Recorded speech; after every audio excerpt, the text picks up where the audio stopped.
Hey friends, if the option choose where to get this apps is grayed out in Windows settings, then please watch this video. I will guide you through the resolution. The resolution is through the registry editor tool. So we will search for registry in the Windows search bar and open the registry editor.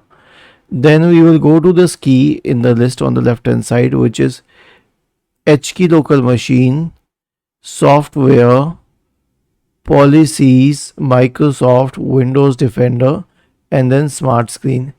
In the right pane, we will notice two entries: configure app install control and configure app install control enabled.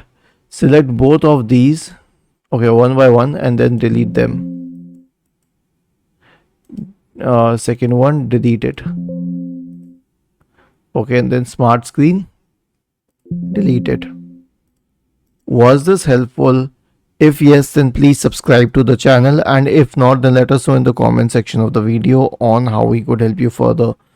Thank you for watching this video and have a nice day.